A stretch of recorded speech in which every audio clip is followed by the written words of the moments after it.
welcome. It's Chris Petrie. Thanks so much for coming by. Just wanted to do a quick technical video on my working surfaces, masonite board, 1/8 inch masonite board, and 1/2 inch foam board. Those are my two go-to working surfaces as a watercolor artist. I want you to learn all about it, see how I purchase it, how I kind of work with it to get it to kind of function with what I do. So the video is coming up in just a second. Thank you for coming by. If it's your first time here, thank you so much. You're at the right place at the right time. This is just a technical video we're going to go over on some of the things you can kind of do as a watercolor artist to kind of get your gear set up and your technical setup done so that it makes your life easier as a watercolor artist. Because we always know as watercolor artists, we need to kind of gain an advantage when we're working in watercolor so that we can actually work comfortably and efficiently. And that's what this video is about. It's a technical video, a little bit offbeat from what we normally do, but if you subscribe below, you won't lose track of me. On the right-hand side, there's a subscribe button if you're just kind of stopping by for the first time. We do tons of watercolor videos each week, month after month, and year after year here on my channel.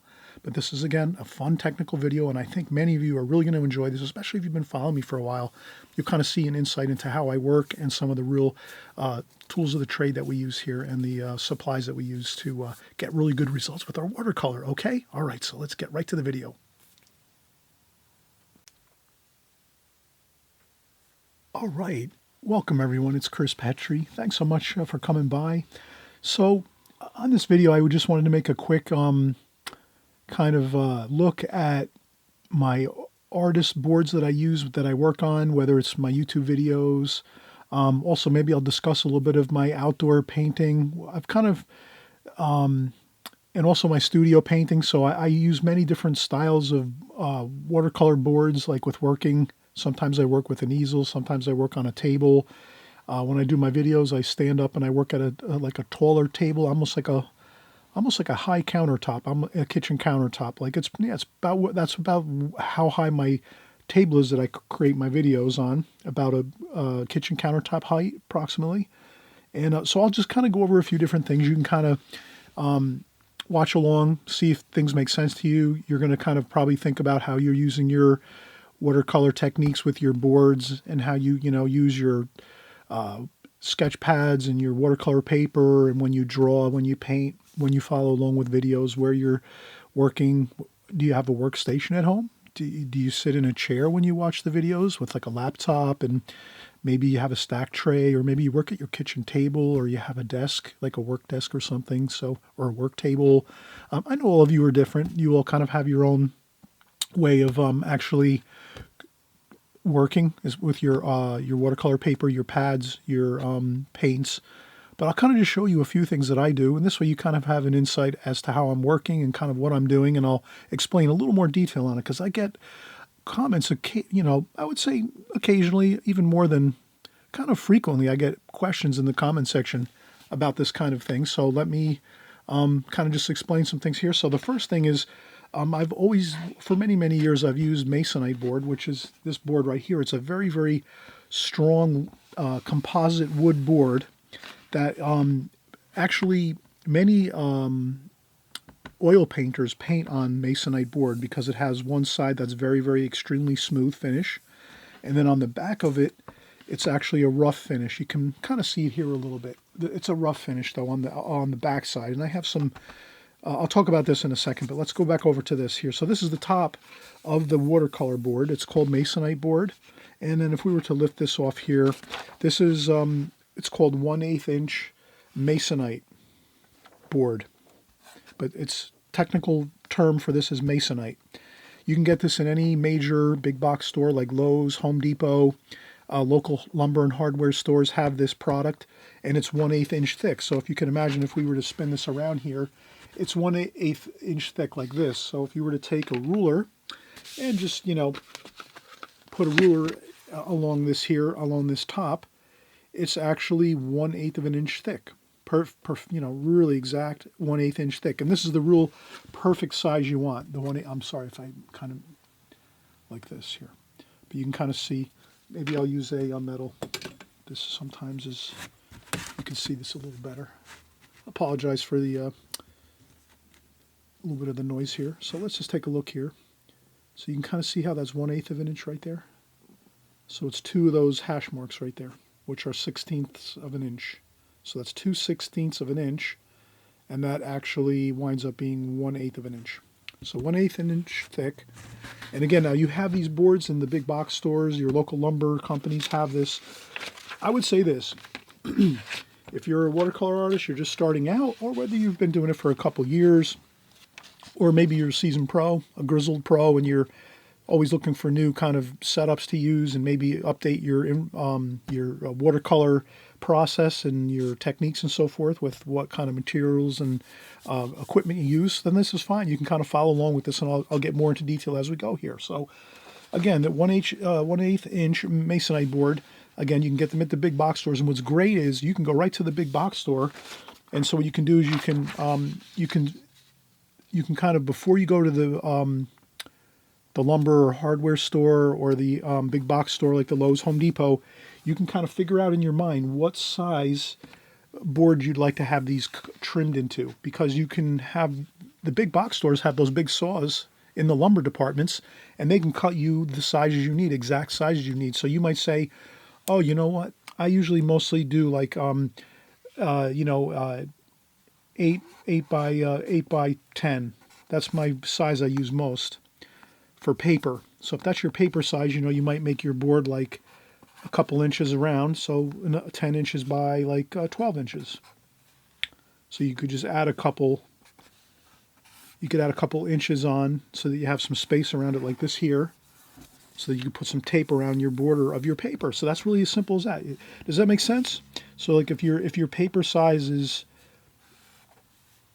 8 by 10 is your mostly you're used to working in an 8 by 10 format. Maybe some of you are working in 12 by 16 or 18 by 24, whatever it is, whatever the size you want. And you can get them, this masonite board is not that expensive, so you can actually get multiple sizes cut and trimmed up perfectly. And so you buy a whole sheet, and then you have three or four or five different size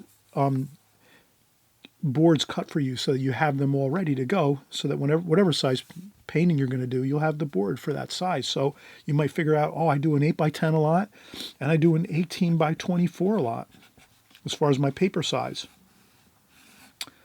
So what you would do is you would bring a piece of paper to the big box store, and you can give this to the guy that's in the lumber department and say, the guy or gal that's in the lumber department working, you can say, oh, I'd like to, can you get me a sheet of 1/8 inch masonite board, and I'd like you to cut them in these sizes. So if you know you're going to be using 8 by 10 paper, you want to go like 10. So your board's going to want to be an inch this way and an inch this way, bigger. So you would tell them, I want a 10 by 12 inch piece cut from the masonite board. And then you might say, oh, I'm doing an 18 by 24, so let me get this one like maybe, let's go with 20 by 26. And that'll give you a large enough piece that your watercolor paper is going to be like this. And you'll have that extra room on your masonite board that you can put your tape on there. So you can tape down or tape all the way around, however you like to do that. But does that make sense? You get your boards cut at the local hardware and lumber store, wherever you might be. I'm not sure if you have the big box stores or whether you have smaller lumber and hardware companies, but they're all happy to help you to get your boards cut just the way you need them. And if you buy a whole sheet of masonite, which is 4 foot by 8 foot, then you can get multiple pieces cut. So you could just tell them, cut me as many as you can with 10 by 12 and 20 by 26. And then maybe you might want to figure a few other sizes. So all you have to do basically is you buy a whole sheet of masonite board, which is 4 feet by 8 feet, like this. So it's 4 feet tall, like that, and then it's 8 feet wide. So then all you have to do is take some paper like I'm doing right here, and then just figure out your different sizes you want. You can just draw it out on the paper and say, okay, if that's 4 feet, maybe I can get a 2-foot board here and a 2-foot board here by a 3-foot board here. So 2 foot by, and then you could say, well, this is 4 feet this way, so you can go 2 by 2, 2 foot by 2 foot maybe. And then you can make other boards here, and you can kind of plan out what size board you want, and then as many as you can fit into that 4 by 8 inch sheet of 1/8 inch masonite board. Then you can just hand them this piece of paper that you have with the sizes you want to have cut, and they'll just take the saw and they'll just start trimming down all the pieces you need, and they'll cut them exactly to the sizes you want. So you just have to figure out what sizes you want to have cut for you, and then just figure out how many you can get out of a sheet, a full 4 foot by 8 foot sheet of plywood. So it's a little bit of math, a little bit of, if you're not great with math or you're not good with these type of things, you can have somebody in your family, maybe that that can kind of help you with this, or, it's kind of a little bit of some math here and kind of planning some things out, but it shouldn't be too difficult for most all of you. I know you're probably all familiar with this type of, planning out something like this with the sizes of dimensions and things like that. Comes easy for me, but from, being in construction my whole life, I'm just used to working with rulers all the time and dimensions and rulers and drawings and sketches and things like that. But that's kind of like the basics of it. So you can get your beautiful boards cut to whatever sizes you want very simply. And if you need help, you can ask someone in your family to give you a hand with the project.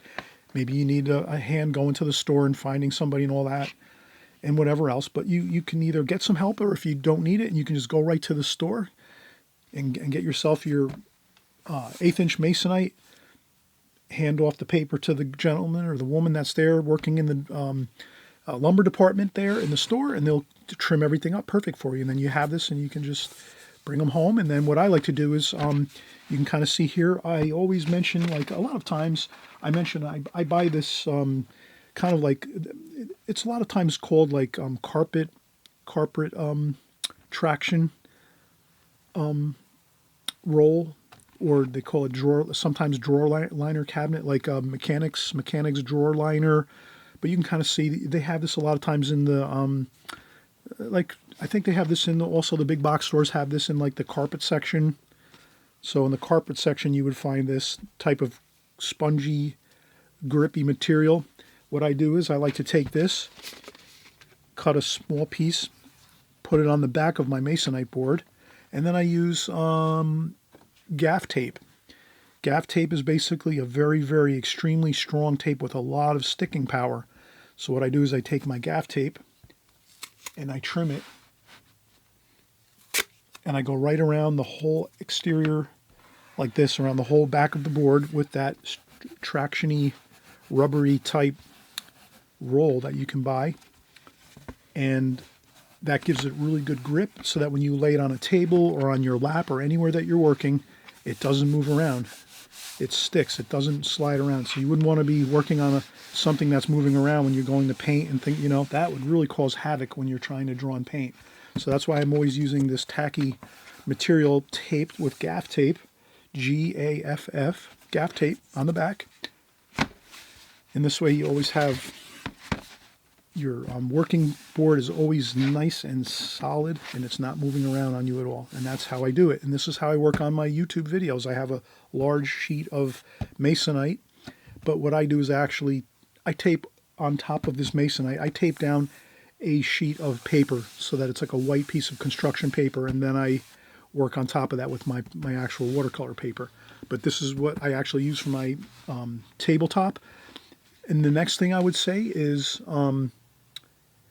I always have a little bit of pitch on my watercolor board. So I usually use a 2x4. So I use a 2x4, and I wrap my 2x4. Let's say this is a 2x4 right here. I take my 2x4, and then I just tape around my 2x4 this drawer liner, soft, cushiony drawer liner. It's got that grip to it. Carpet, they use it for, putting underneath throw rugs and things you can buy. It's always in the carpet section wherever you go, in the hardware stores and lumber companies and all the big box stores. So you use this, and then you tape it, you cut it, and you tape it. So then you can imagine you have a 2x4 underneath your masonite board like this. And this way you have a little bit of pitch on your board. So this way when you're working and you're doing your washes, the watercolor paint will flow down just a little bit. So you don't want it too steep where then when you put the water on the watercolor paper, it's just like whoosh. You want to have just a tiny little bit of pitch on your board when you're working, and that'll work out fantastic. So again, a 2x4 works great. You put the 2x4 at the top of your board on a table, and then I would even use more of this traction underneath the whole entire.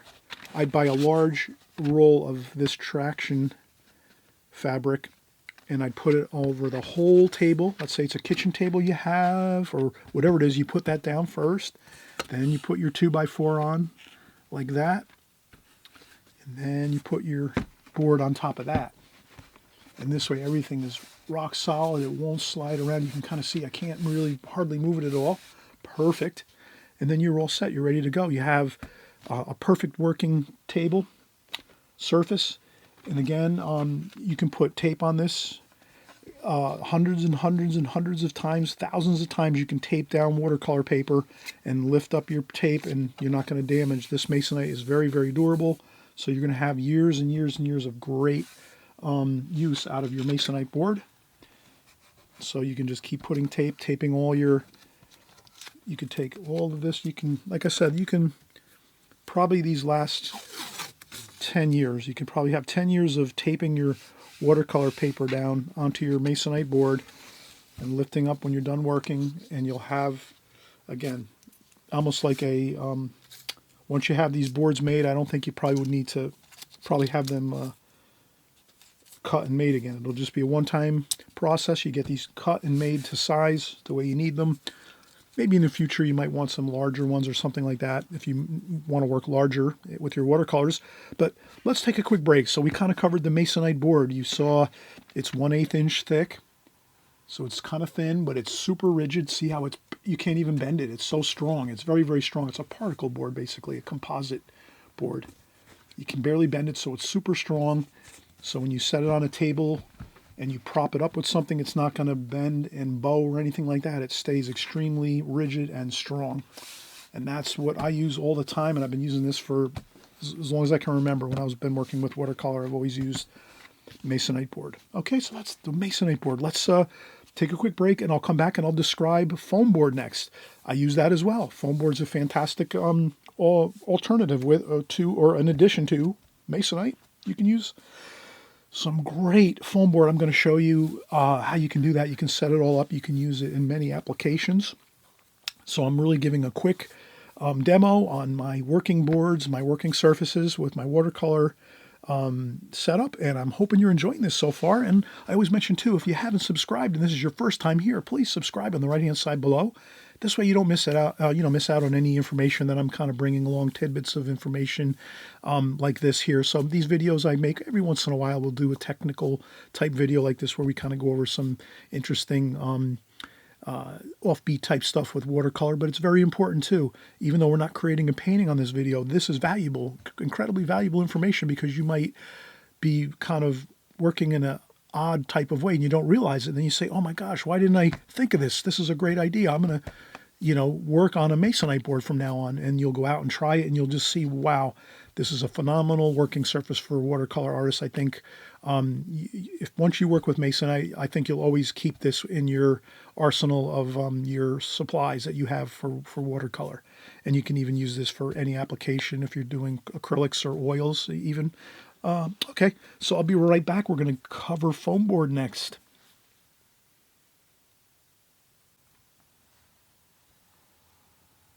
All right, so we're going to keep working here, and the next thing we're going to cover is foam board. This is a great working surface for watercolor artists. I do use foam board a lot too as well. Actually, I use foam board for my watercolor easels. I use basically I have a wooden French easel that I use occasionally at home in my home studio. But when I go outdoors and I'm painting, I usually use it's actually a camera tripod. They're called Velbon is the brand name, Velbon tripods.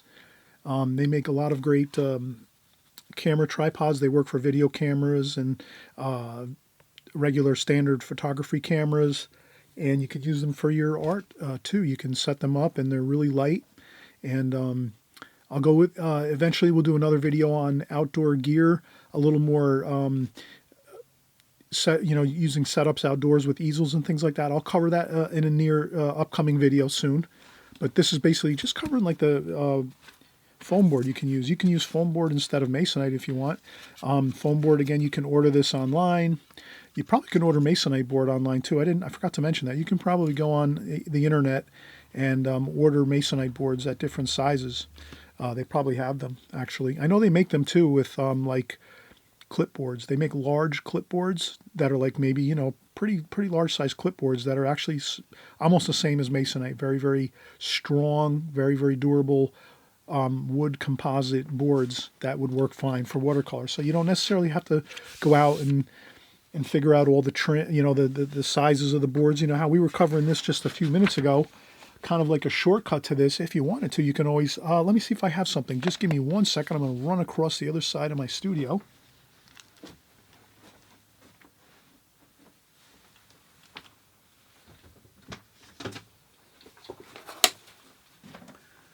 And voila, here we go.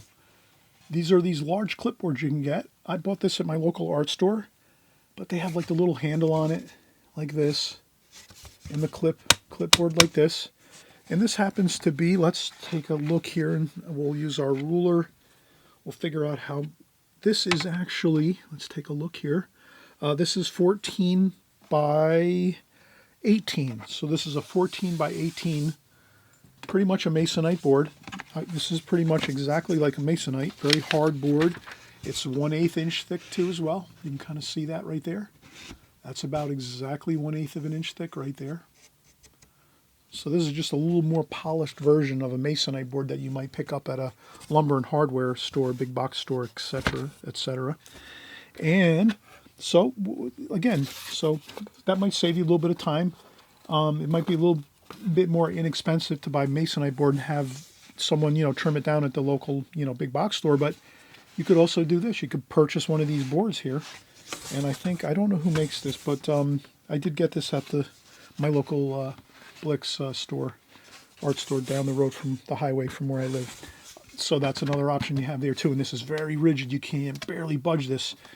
It does not even bow or bend hardly at all. So you could set up a 2x4 underneath this too. You can set up a 2x4 underneath this and get the pitch you need. If you're on a table, like a flat table, like a kitchen table, you could take your 2x4 like that, like this, and put it underneath the front of the board like that. And there you go. You got a perfect working surface. You can tape your watercolor paper right on this and get years and years and years and many years of working surface with this. Great alternative to the going to the store and having custom cut boards, but the custom cut boards will work great if you want to have exactly the sizes you need.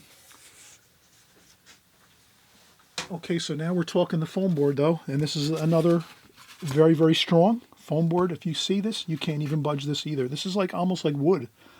This is almost the same thing as buying a board of wood. Look, it doesn't bow, it doesn't bend. Incredibly rigid and strong, and it's actually about a 1/2 inch thick. Let's just double check here on the width of this. So this is a 1/2 inch thick. So I'm looking at my ruler here, and you can kind of see that's a 1/2 inch thick. So this is 1/2 inch foam board. You can pick this up local art stores. You can order this online. Probably very inexpensive to have it shipped because it's so light. And another alternative. And then what you can do is we'll just pretend that you buy a piece of foam board, and maybe you buy, like, I don't know, maybe you're going to buy a 2 foot by 4 foot piece of foam board in the mail. It gets delivered to your house, and you're now going to try to see if you can work with that. So you get a 2 foot by 4 foot piece of foam board like this. It's a 1/2 inch thick, and you're going to create a couple boards with it so you can use it at home. So let's pretend again this is the foam board here. We'll tape this down. So the next thing you would do is just trim it into pieces. So you would just figure out what size pieces do you want. If you have, let's say this is 2 foot here and 4 foot here. You might say, I think I'm going to go with, I'm just going to go right in the middle and say, so I'll just pretend we're going to measure. I'm going to say, okay, let's go with 4 1/4 inches there. I come over here and I do 4 1/4 inches there. Mark out your exact line so you get a straight line across here, like that. With pencil you would do this, light pencil line. You go across like that, and then you do the same thing this way. We'll go halfway, so 11, half of 11 is 5.5 inches. Come down here, measure 5.5 inches there. Take your ruler, go across with a pencil, light pencil line, like that. I'm using marker because I want you to see it really clearly on video here. And then, so then you have 4 sheets, or 4 sheets of foam board. Beautiful 1/2 inch foam board. And then you can make them any size you want. I'm just pretending that I'm creating some 12 inch by 24 inch pieces here. 24 inch and then 12 inch by 24 inch, and the same down here. 12 inch by 24 inch, 12 inch by 24 inch. Now you have, or you could say like this one here, let's make this one 2 feet this way, 2 feet. So how would that would be, 2 feet this way and 2 feet this way. So you can make a 2 by 2 here, and then 2 1 by 2s here, like that. So you have a larger foam board here and 2 smaller ones there, and that's as simple as that. You just trim them down like that, and then you'll have basically 2 gorgeous, perfect foam boards for yourself. You can use for working surfaces, and you could use them just the same as you use masonite board. They're a little bit lighter too. So if you want to travel with them to go do some outdoor painting somewhere, and you trim them down, you probably wouldn't use scissors for foam board. You have to use something else, but that's basically, then you'd have 3 pieces of foam board like that if you ordered it or you picked it up at the store. And that's how you would work with your foam board. You get your pieces cut, as many, and they make big sheets of foam board. My local art store, they have really large sheets, like 4 feet by 8 feet tall. So I could purchase any size foam board basically, and get really super large sizes, or make like sizes like this too, like this here. And you can, again, this works great. You can tape your watercolor paper right down on this here. And if you're using really good artist tape, you can do that. And when you're done, it lifts right off the foam board like that. If you're using really good drafting tape or artist tape, doesn't have too much tack to it. So that is another fantastic way to have a nice, and again, it's very rigid. Look how rigid that is. You can't even bend it. I'm trying to bend it. You can't even bend it. It's like wood. So this foam board, again, fantastic to use. And so that's pretty much covering 2 types of working board surfaces that you can use that are really excellent. And then if you want to, I wanted to just mention, if you do the foam board route, sometimes you'll get a little bit of a rough edge when you're done trimming your foam board. A great thing to do is you can use either duct tape.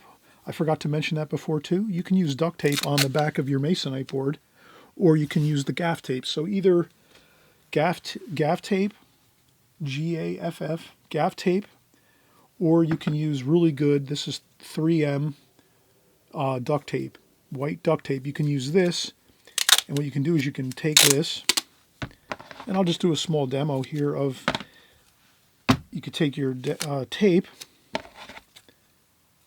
like this, and you can measure it perfectly. And then for all the edges of your foam board, you can go around with your duct tape.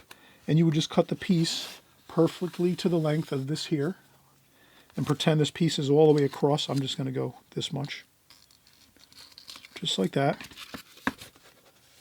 Just like that. And then fold it around the back like this. And then now you have a beautifully sealed, nice smooth edge for your, like that, for your foam board. So you can kind of smooth out the edges by using some really good 3M duct tape, or you can use any duct tape. I like the white duct tape, it looks a little better. And you can use that, or you can use maybe some really good, I would say you might be able to use some really good masking tape, some strong masking tape. They make some really good strong masking tape where you could use that too. I think I have some Scotch masking tape. You could probably use this too. Let's try a little bit of this and see how this works. So again, you would do the same thing. You would measure. So you would take your measurement and say, okay, how long is this here? Maybe we'll spin around the other side here. We'll spin around this other side here. So we'd say, all right, how long do we need to trim our tape? So we would say, all right, let's measure it this way and say, okay, we need 7 inches of tape. So then you would take your tape measure here, and you would take your tape and make it a little longer. Make your tape a little longer and trim it off, like so. And then you just take your tape, as long as you could do this too. Same thing, like that. Then you would trim off the edges like this, like that. And then trim off the other side like so, like that. And you would go around the whole outside of your foam board just like this. And then you would just, smooth it out like that. So you can kind of see I'm smoothing this out. And this would just clean up the edge of your foam board once you're done trimming it. And then you just fold it right down the back of the foam board like so. Like that. And it gives you a nice durable edge to your foam board. And there you have it. And again, I'm going to cover my easels because I use a foam board with my outdoor easel setup. And I use my masonite mostly for my YouTube videos on my table, and also I sometimes use it indoors in my lap. I have a piece of masonite board, large masonite board with some of that tacky carpet liner or drawer liner, the drawer liner we were talking about before. That's nice and tractiony. You can also put that on. I would put that on the back of your board as well too, your foam board. So if you're going to use your foam board and you want to make it so that you can set it on a table and it's not going to slide all around, you take some of that traction roll. I guess it comes in rolls. You can drawer liner. They call it drawer liner, carpet roll, which goes underneath your throw rugs. So if you have a throw rug and you don't want it sliding around, you put that under your throw rug. So you always find this stuff again in the carpet section of your lumber and hardware stores, your big box stores. And again, let's do I have some gaff tape. It's 1-inch gaff tape. And I just go right across like this. And then tape this down like that. And then I just take this and trim this like that. And that's one. And I press it down really good on the traction roll. And the same thing here. I come across here. I get it down, then I kind of make sure I kind of snug it like that. Then I do the same thing. I just take the scissors and I trim it. So there you have 2 sides like that, nice and tight and good. Make it good and firm and get it on there. Press it down real good. And then you just do your last 2 sides here. And I just again trim it with the scissors.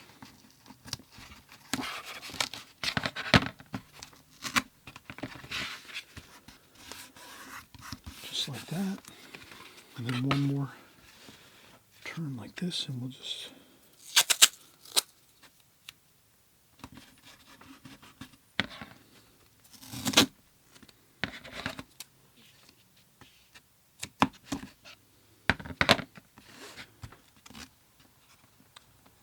get it nice and lined up correctly, and then there we go. Press it down really good all the way around. And there you have it. You have your foam board. You can set it down on a table. It won't move around. See how it doesn't move around? It's kind of glued to the surface. It's perfect. And this way, if you're drawing or you're painting, your board's not going to be sliding around like this. It's going to be nice and locked in, nice and good, like that. So you can draw and paint, just like this. All right, I hope you found this helpful. These are my two main working surfaces that I really enjoy using for watercolor. I hope you'll kind of work on this. Maybe in the next couple months or so, or the next year, you'll kind of start transitioning some of your working setups to some of these also too. Maybe you have these in your arsenal as well. So this way you have multiple options for yourself and you try them all. That's what I always say as watercolor artists, try your different options with things. If it makes sense, do it. If you have a good setup now and it's working great for you, you don't really need to go this route at all. This is just like an informative type of video I like to make to kind of share with everybody how I have, my things set up, my working tables and my easels and things. And again, I'll show my easels very soon. I'll work on putting together a good tutorial on my outdoor easel, what the parts are of it. It's really basically a camera or video camera tripod with a foam board setup on top of it, and I'll show you how you can actually make one. They're very kind of simple to make, actually, not too difficult. And if you can't do it yourself, you have somebody in your family that's good with, like, handyman work, and maybe someone that's like a construction worker, or someone that's like an engineer or an architect. People like that in the construction industry usually have a really good feel for working on things with their hands, figuring out how to put things together. So if you don't have a easy time doing these type of projects, you have somebody in your family, I'm sure, somewhere along, whether it's your someone that you might be a cousin, a friend, maybe a nephew, a niece, somebody. Chances are you're going to have somebody that's going to be familiar with doing some handyman work, and you'll just get them to do it. You explain to them, you say, hey, watch this video by this guy, Chris Petrie. He explains how he does all this stuff here. Can you make me a couple of these boards? Can you make me a couple of those masonite boards? Maybe you give somebody like $20 or $30 or $40, and you say, hey, maybe it's someone in your family. You say, if I give you $40, can you go out and get some masonite boards trimmed for me at the local hardware store or whatever? You have them do it. Always remember, you always have that opportunity to have other people help you with your art and getting some of these things done. I know sometimes it's overwhelming. Sometimes we need to ask for help with getting some projects done here and there occasionally. So don't be afraid to, again, have somebody in your family give you a hand and help you with getting some of these type projects done. If you think it's going to help and make your art better, that's the main thing. If your art's going to be improved by creating either a foam board or a masonite board, and you don't have any right now, it's not that expensive, and again, you can have somebody help you do it as well, and that'll be really as simple as that. It's just a little bit of patience and forethought, and a little bit of planning, and you can get it done. So don't worry. Have a great time with watercolor. Have a great time using some of the fantastic supplies that we have available to us as artists to enhance your experience of your watercolor journey. So this way things are more fun, easier, and you're kind of more comfortable when you're working with your art, because that's a really big part of it. If you have really a difficult time with your setup, it could be really affecting your quality of your artwork. You might be kind of struggling because there's some kind of like problematic things in your way you're working. So I've kind of showed you a lot of things that I do all the time, and they've really helped me, and I'm hoping they're going to help you and take your art to the next level. And always, again, please subscribe if you haven't subscribed. This way you get all the information that we have on my videos each week. We're working, week after week, month after month, and year after year for you. And this is just a small tidbit of the information we cover here. We're mostly always doing paintings, and we do everything: landscapes, seascapes, boat paintings. We do figure painting. We do portrait painting. We do flowers. We do everything watercolor. And again, we do some of these kind of offbeat type technical videos that we have on my channel, just so I can share with you some of the things that I'm doing. And I'm hoping you appreciate these. Let me know in the comments section if you have questions about any of this type of things that we've covered on this. I'm happy to answer any and all of your questions that you have regarding this type of a video here. And we'll see you soon on the next video. And again, thanks so much for coming by. I'm so happy everybody is on the watercolor journey. You're enjoying painting and watercolor. It's one of the best mediums. I think it is the best medium, actually. And it's fun. You can take it anywhere you want to go with it, and it's not messy really so much. So it's a great medium, and it looks beautiful too, doesn't it? Okay, so we'll see you soon.